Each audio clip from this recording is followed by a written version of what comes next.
बिस्मिल्लाहिर्रहमानिर्रहीम। नाज़रीन, अली इब्ने अबी तालिब इमाम अली अमीरुल मोमिनीन के नाम से मशहूर, शियों के पहले इमाम, सहाबी, रावी, कातिब वही, अहले सुन्नत के चौथे खलीफा, रसूल खुदा सल्लल्लाहु अलैहि वसल्लम के चचाजाद भाई और दामाद, हजरत फातिमा अलैहिस्सलाम के शौहर, इमाम हसन और इमाम हुसैन अलैहिस्सलाम के वालिद माजिद और बाकी आइमा के जद्दे अमजद हैं। हजरत अबू तालिब आपके वालिद और हजरत फातिमा बिनते असद वालिदा हैं। आपके वालिदैन बनु हाशिम कबीला से ताल्लुक रखते थे, इस लिहाज से आप दोनों तरफ से हाशमी थे। तारीख इस्लाम में हजरत अली अलैहिस्सलाम की वलादत का वाक़या कुछ यूं है कि आपकी वालिदा हजरत फातिमा बिनते असद खाना काबा का तवाफ कर रही थी कि अचानक उनको दर्द ज़ा की तकलीफ शुरू हो गई। तवाफ करने के बाद दीवार से टेक लगाकर खड़ी हो गईं और बारगाहे खुदा की तरफ मतवज्जा होकर अर्ज करने लगी, खुदाया मैं मोमना हूँ, तुझे इब्राहिम बानी खाना काबा और इस मौलूद का वास्ता जो मेरे पेट में है मेरी मुश्किल दूर कर दे। अभी दुआ के जुमले खत्म ना होने पाए थे कि दीवार काबा शक हो गई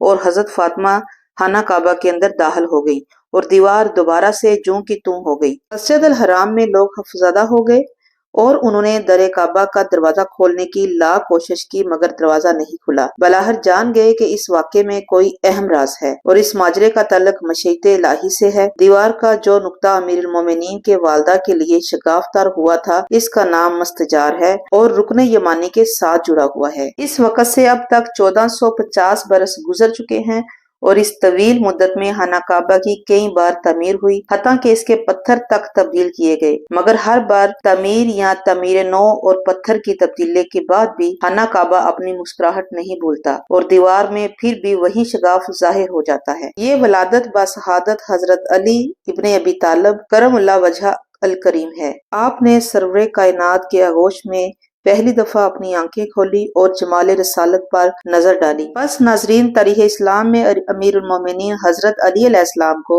अपनी देगर फजीलतों के साथ ये इम्तियाज भी हासिल है कि आपकी वलादत खाना काबा में और शहादत भी खुदा के घर मस्जिद कुफा में नसीब हुई। तारीख इस्लाम में ऐसी फजीलत किसी फर्द बशर को हासिल ना हो सकी। आपकी वलादत और शहादत के दरमियान की जिंदगी भी बंदगी, अताअत व इबादत और अल्लाह की राह में गुजरी, यानी अली अलैहिस्सलाम एक कामल और कामयाब इंसान का आला नमूना है। रसूलुल्लाह सल्लल्लाहु अलैहि वसल्लम ने जब अपनी नबूवत का ऐलान किया तो सबसे पहले आप ईमान ले आए। शियों के मुताबिक आप बाहुक्म खुदा रसूलुल्लाह सल्लल्लाहु अलैहि वसल्लम के बला फजल और जानशीन हैं। शिया और सुन्नी मुफस्सिरीन के मुताबिक कुरान मजीद की तकरीबन 300 आयत करीमा आपकी फजीलत में नाज़िल हुई, जिनमें से आयत मुबालगा और आयत ततहीर, बाज़ देगर आयात आपकी इस्मत के मतलब नाज़िल हुई हैं। आप जंगे तबूक के अलावा तमाम ग़ज़वात में पैगंबर सल्लल्लाहु अलैहि वसल्लम के साथ शरीक थे।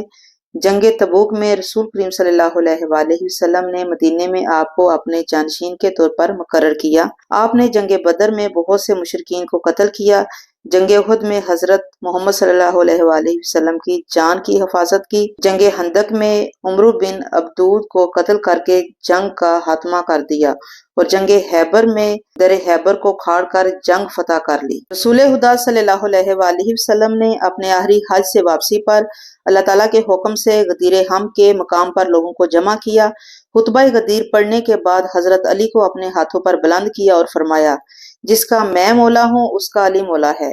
खुदाया उसको दोस्त रख जो अली को दोस्त रखे और उसको दुश्मन रख जो अली को दुश्मन रखे। नाज़रीन, रसूलुल्लाह सल्लल्लाहु अलैहि वसल्लम के विसाल के बाद सकीफा में एक गिरोह ने खलीफा के उन्वान से हजरत अबू बकर रज़ियल्लाहु तआला अन्हु के हाथ पर बैत की। कबाइली रकाबत, कीना और हसद को खिलाफत के मसला में हजरत मोहम्मद सल्लल्लाहु अलैहि वसल्लम के फरमान के मुताबिक हजरत अली को खलीफा नाम मानने का सबब करार दिया गया। आपने हजरत अबू बकर रज़ियल्लाहु तआला अन्हु की बैत नहीं की और सरही तौर पर अबू बकर रज़ियल्लाहु तआला अन्हु के साथ मुनाजरा किया और उसमें उन्होंने हजरत अबू बकर रज़ियल्लाहु तआला अन्हु की तरफ से वाक़या सकीफा में खिलाफ वर्जी करने और अहले बैत पैगंबर के हक को नजरअंदाज करने पर मजम्मत की। शिया और बाज़ सुन्नी मुनाबा के मुताबिक खलीफा के साथियों ने हजरत अली अलैहिस्सलाम से बैत लेने के लिए इनके घर पर हमला भी किया। इमाम अली अलैहिस्सलाम ने खुलफाए सलासा के 25 साल दौर खिलाफत में तकरीबन सियासी और हुकूमती अमूर से दूरी इख्तियार की اور فقط علمی اور سماجی امور میں مشغول رہے۔ آپ نے خلیفہ سوم کے بعد مسلمانوں کے اصرار پر خلافت و حکومت کو قبول کیا۔ آپ اپنی حکومت میں عدل و انصاف کو بہت زیادہ اہمیت دیتے تھے۔ آپ نے خلفاء کی اس روش کا مقابلہ کیا جس میں افراد کے سوابق کے اعتبار سے انہیں بیت المال سے حصہ دیا جاتا تھا۔ آپ نے حکم دیا کہ عرب و عجم ہر مسلمان کو چاہے اس کا تعلق کسی بھی خاندان و قبیلہ سے ہو، بیت المال میں سب کا حصہ برابر ہے، اور انہوں نے ان تمام زمینوں جنہیں عثمان رضی اللہ تعالیٰ عنہ نے مختلف افراد کے حوالے کر دیا تھا، بیت المال کو واپس کیا۔ امام علی دینی امور اور قانون کے مطابق صحیح طریقے سے حکومت چلانے کے معاملے میں بہت سنجیدہ تھے، اور یہی سبب تھا جس نے آپ کو بعض افراد کے لیے ناقابل برداشت بنا دیا تھا، اور اس راہ میں حتیٰ کہ اپنے نزدیک ترین افراد کے ساتھ بھی سختی سے پیش آتے تھے۔ امام علی علیہ السلام کے مطابق حاکم کا حق اپنی رعیت پر اور رعیت کا حق اپنے حاکم پر اہم ترین حقوق میں سے ہے۔ آپ تمام لوگوں کے ساتھ چاہے وہ مسلمان ہو یا غیر مسلمان مہربانی اور خوش اخلاقی اور انسانی سلوک سے پیش آنے کی نصیحت فرمایا کرتے تھے۔ حضرت علی علیہ السلام کو اپنے مختصر حکومت کے عرصے میں 3 سنگین داخلی جنگوں، جنگ جمل، جنگ صفین اور جنگ نہروان کا سامنا کرنا پڑا۔ آپ آخرکار مسجد کوفہ میں نماز کی حالت میں ابن ملجم مراد نامی ایک خارجی کے ہاتھوں شہید ہوئے اور مخفیانہ طور پر نجف میں دفن کیے گئے۔ یہاں یہ بات قابل غور ہے کہ حضرت علی علیہ السلام کسی خاص فرقے کے لیے نہیں ہیں۔